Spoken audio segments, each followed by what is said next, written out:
Hey everybody, welcome to this free edition of our Trader Use Group Weekly Roundup for the trading weekend in June 14th, 2024. I'm Preston Brent. Thanks for tuning in. Well, the theme this week really should be for this year, but it's the year of AI for certain, but where are we going to from here with AI?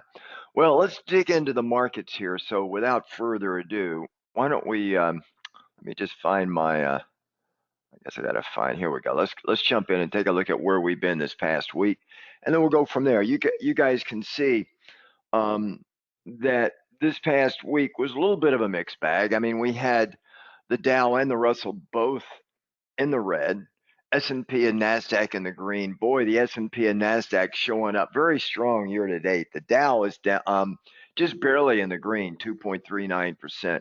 Russell's in the red. So what we've got here is a very narrow market advance. Narrow meaning just a few stocks are really pulling their weight.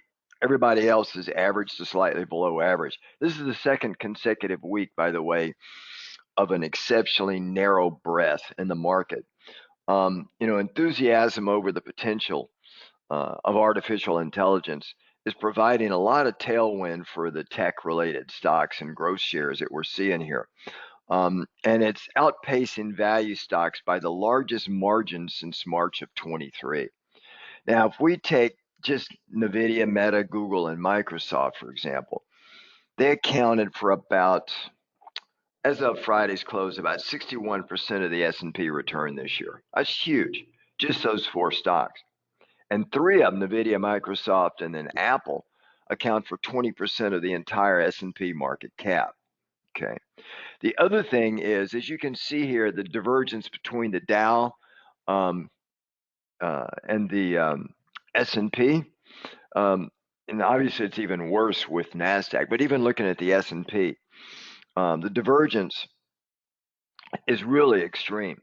Over 94% of a non-correlation between these two. It's only happened 71 times since 1982. That's about a little over 10,700 trading days if you count them. And only 20 of those times, and that was in the market peak of the dot-com bubble, have we had a correlation like this. It's really amazing where this thing is going right now with this. So we got to watch it very closely. That just means that we've got a few stocks really outpacing. And although the Dow isn't what it once was, from a market significance perspective, there's still a lot of weight there. So we gotta pay close attention to this in the narrow breadth of the market. You can see the PE ratio. The forward is 22.10, very rich. The trailing 23.62. I think it's much higher than it should be. And if you look at the 10-year Treasury yield, it came down this week to 4.221%. Okay. We did get this Wednesday, the CPI, it came in at 3.3%, while the core, which is what the Feds follow very closely, was at 3.4, but both of them were lower than expectations. Okay. And in addition, that was followed up with the PPI on Thursday, and that came in, the core PPI came in at 2.3%. So all in all, inflation participated or helped participate in this rally. And then, of course, we had the Feds this week. That was a really big thing. They released their dot plot. And rather than 2 cuts for the year, there are 3 cuts, which was their last dot plot in March. And they only do their dot plots once a quarter. This one, we got just one potential rate cut for the year. Okay. Now, they're leaving their rates at 5.25% to 5.5%. But what they're saying is that they're looking at, or they revised their inflation through the end of this year, the PCE. They revised it up just slightly to 2.8% from 2.6%. Right now, the PCE right now, personal consumption expenditures, came in at 2.3% this past week, or this past month. So understand that they're raising that up just a little bit, okay? But all in all, the 10-year, which is the benchmark for most things in the U.S. and internationally, actually, fell down to about, as you can see there, about 4.22%. It came in, this is prior week, it was at 4.43. So all in all, it was a fairly strong week, okay? VIX closed out the week slightly higher. It's still under 13. It's 12.66 for the week. Last week it was at 12.22, so it was up slightly, but not much. And then the best performing sector was technology. Year to date, technology's finally taken over from communication services and utilities. It's up 18.48%. This whole week was all about AI. Okay. Tech up 5.6% for the week, very strong. And then bringing up the rear for the week was energy, and then real estate obviously is bringing up the rear. And then, of course, if we swing over and we look at the European markets, Europe had a very heavy hand this week. More about uncertain footing and political risk pretty much weighed down almost all of Europe.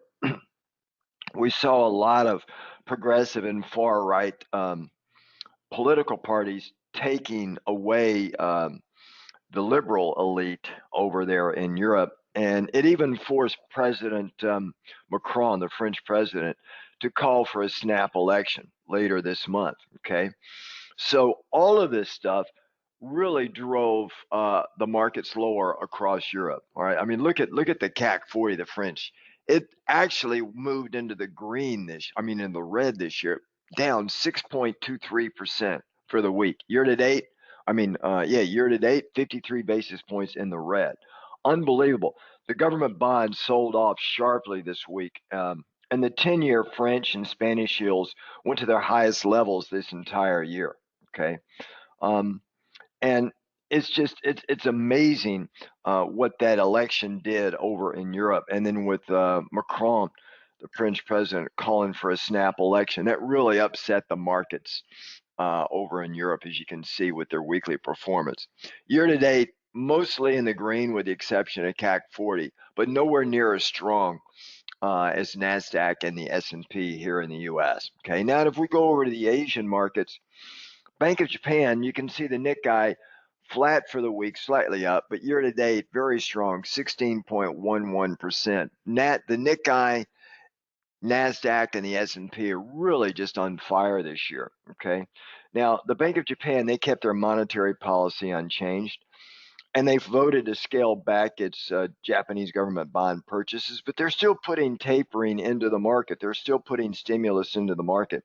So they're still viewed as broadly dovish. And the market's like that, of course. Anytime you put money in the markets always loved it. They did revise their GDP. In the first quarter of this year, it actually contracted 1.8%. Okay. And on the inflation front, the PPI, it increased 2.4% year over year. Exceeding their market expectations of 2%. Remember, they're trying to put inflation into their market, and that's why they keep pumping money into their economy. And then, of course, if we go over to China and Hang Seng, both in the red for the week, year to date in the green, but not overly so. Equities, this was a big holiday shortened week for China. They had their Dragon Boat Festival, and what they did was they looked at the consumer spending this year versus last year in pre-pandemic, and it just highlighted consumer caution across China. All right, tourism revenue over this 3-day holiday, it rose 8.1% from last year, but it's still lagging the pre-pandemic levels. Where most other markets, consumer spending is already caught up to pre-pandemic and moving on. China, they're still having trouble. And that, I think a big part of it too is because they kept their economy closed for, 2.5, 3 years. It was really not that good over there. So, and then they've got major problems with real estate.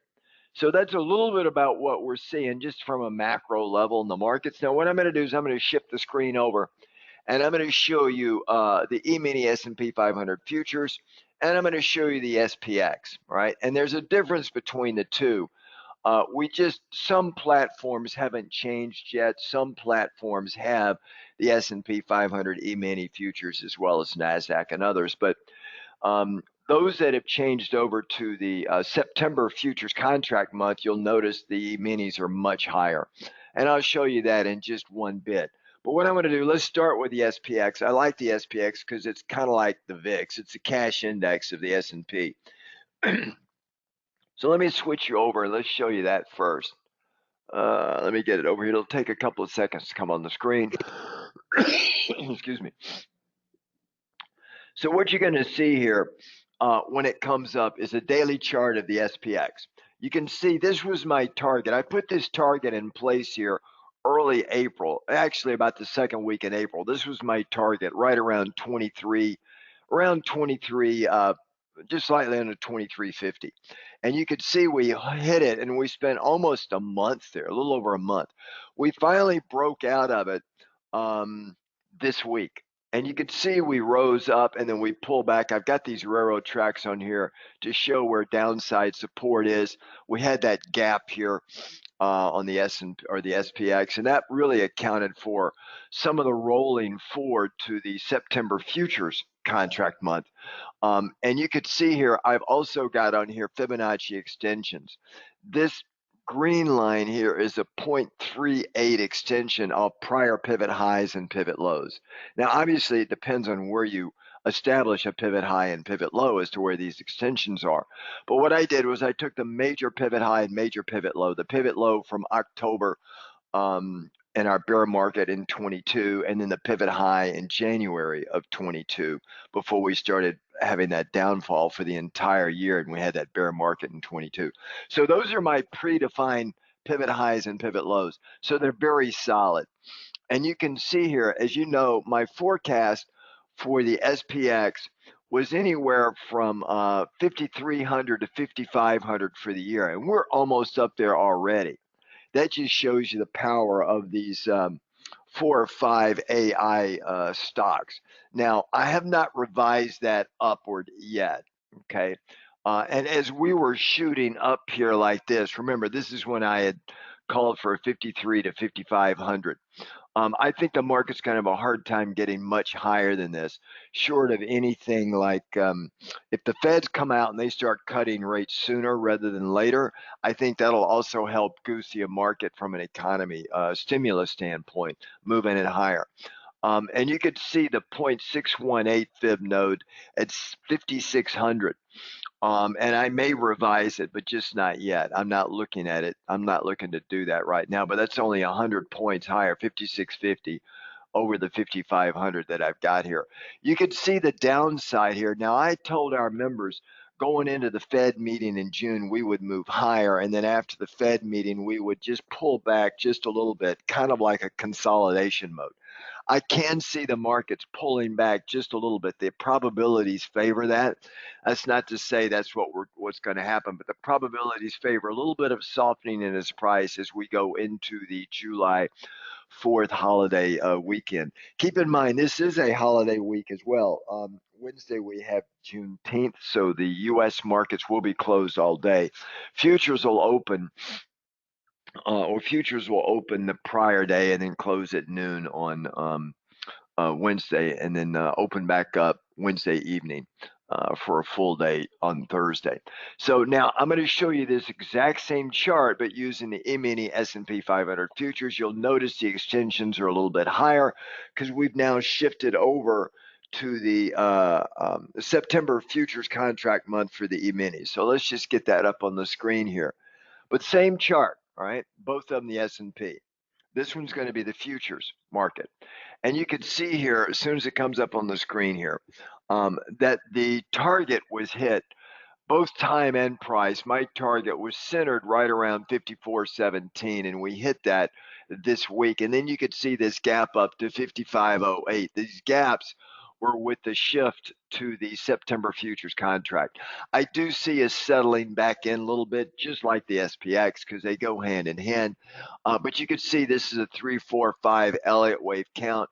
It's suggesting the E-mini futures can run up to 56.27, okay, on a 61.618 extension of prior pivot highs and pivot lows. Right now, my forecast was 53 to 55. Obviously, we're right at 55 at year end, so I'm probably going to bump this up to 56.50 roughly, for the E-mini futures.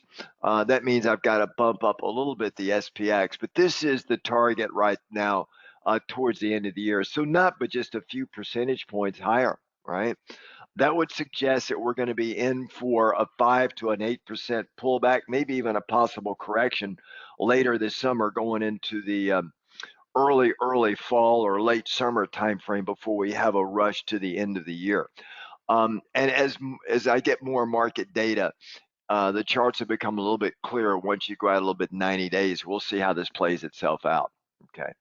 But that's a little bit about where we're sitting right now. I'm going to shift the screen again, and now we're going to look at NASDAQ. Let me just take you over there and just show you the power that NASDAQ's got. I'm going to go over here like this. Let me just shift you over like that. And we'll take a look at NASDAQ. It'll take a couple of seconds to come up on the screen. But you're going to see with NASDAQ this big, huge rush from the April lows. It's almost like a rocket ship up, right? And then we hit the highs in NASDAQ, 17.38% intraday high. There is no divergence in this. That suggests that any pullback is probably going to be bought. I do see some weakness coming in to digest this move higher here in NASDAQ. And this right here pretty much tracked us for the beginning of the year. You could see at the beginning of the year, we just stayed inside this channel the entire time, right? We finally broke down in April, and now we're coming back up. We may even challenge this channel, but then I think we're going to pull back a little bit, right? And then settle in and consolidate these gains. And then, of course, if we look at the Russell, not the Russell. Let's go to the Dow first. We'll look at the Dow futures.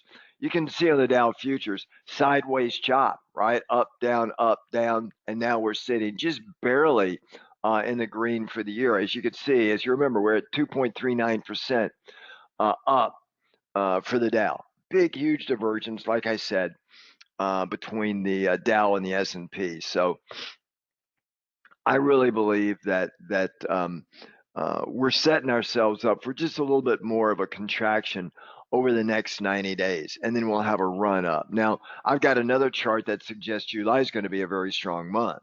So as the data starts to flow through, and remember, July, we start to get the earnings for Q2 and the forecast for Q3 and Q4.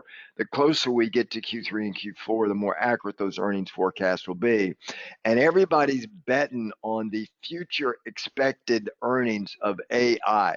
And the only thing that could cause this market to pull back even close to a correction territory is if those forecasts are revised lower. That'll put a fear in those AI stocks, which influence a large part of the markets, the broader market, and that could give us that correction. Actually, I think it would be good for the markets for that to happen, and that would allow more money to start loading up, at the trough of the correction. But we'll see, and that was going to start happening in week 2 and week 3 in July. So we could have a run up into earnings, and then we just get some disappointed earnings, and then we see August, September being down months before we come back in again. Okay. And then, of course, if we look at the Russell, it's actually in the red for the year. You'll be able to see there's the dividing line between 23 closing price, red and green. And we're in the red for the year. You could see we're down here like this. It's just been chopping around a lot, almost every day, going all the way back to the end of May. So for the entire month of June, it's given it up. And it's very disconcerting to me that we've been so underwhelming in the small cap index. All the money, and now what we're seeing is that a lot of the money is flowing into the mega cap like Microsoft, Meta, Google, Amazon, NVDA, some of the other AI companies, almost as a form of a hedge. Normally when we see that, they're running away from tech and into value, but they're not doing that now. A lot of these mega cap tech, not only getting the bullish wind in their sales for AI, they got strong balance sheets. They've got a strong moat to protect them. And that's where a lot of the money is going right now. Okay. And their money is going in there as a form of a hedge, believe it or not. But I do think the price is going to get a bit ahead of itself, and we're going to see a little bit of a consolidation pullback. Okay. And then, of course, if we come down and we look at the VIX closed out the week at 1266, so it's still very low. We haven't been this low in years. Okay. So we're in the green, but when we're down here, be very careful for spikes. All right, this was the April move lower, and you could see it spiked up, and then we just gave it all back up again. Okay, and then of course, if we come down here and look at treasuries and the bond market, keep in mind with inflation looking like and appearing like it cooled off a little bit, as I said, bonds are up, interest rates coming back down because that gives the Feds a little bit more excuse to cut the rate sooner rather than later, right? So we're seeing bonds moving back up again. And then, of course, if we come down here and look at currencies, the dollar was really aided by inflation coming down and the problem with Europe, right? With the French president Macron calling for a snap election. All European markets are pretty much on an uncertain footing. That hurt the euro, which anytime the euro gets punished, the dollar loves it because the dollar or the euro is about almost 58% of the value of the dollar index. So you could see the dollar is still holding the 50 EMA. You could see how it held the 200 EMA. Now it's climbed above the 50 and we're holding that. Should the 50 break and come down, the next test will be the 100. If that breaks, it's going to come down and test these lows over here that were made back in March of this year. Okay. And then, of course, we look at the euro, it's going to look just the opposite. It's broken down, right? We're coming down towards the lows for the year in the euro. We've broken down below the 50 and the 200. The 50 is below the 200. This is the bear market chart.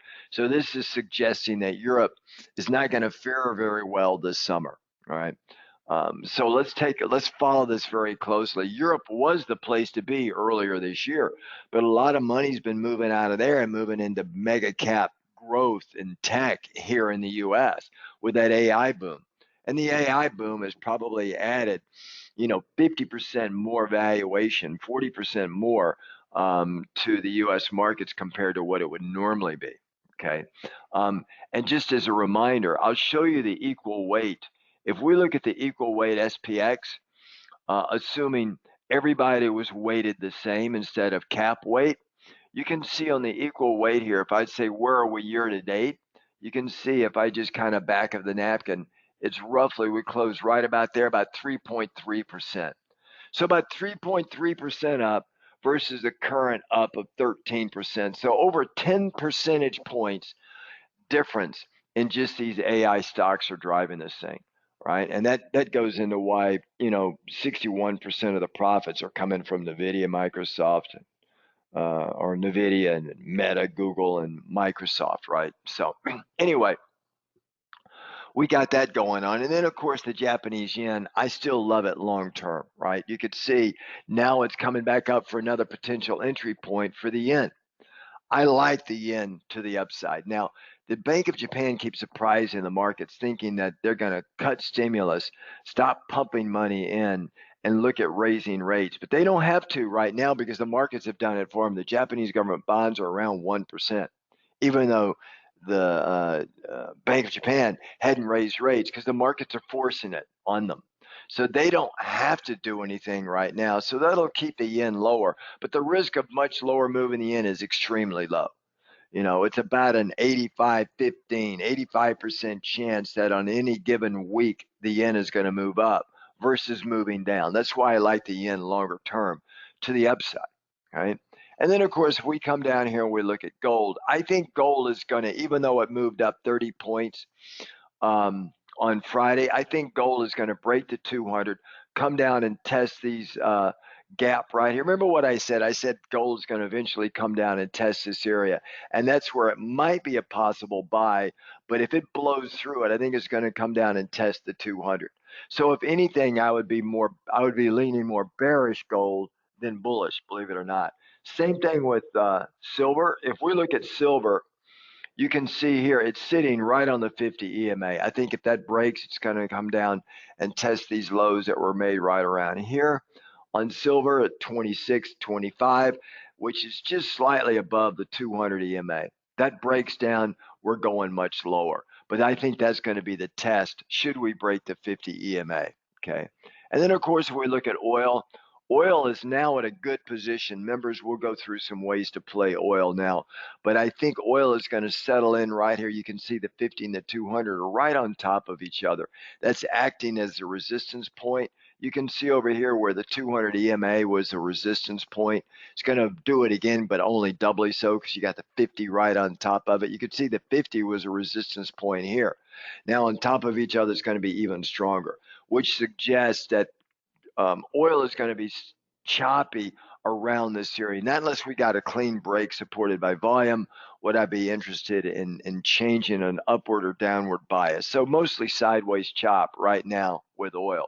And then nat gas, well, you guys know my story on nat gas. Down in this area here, like the yen, I said you got to go long nat gas.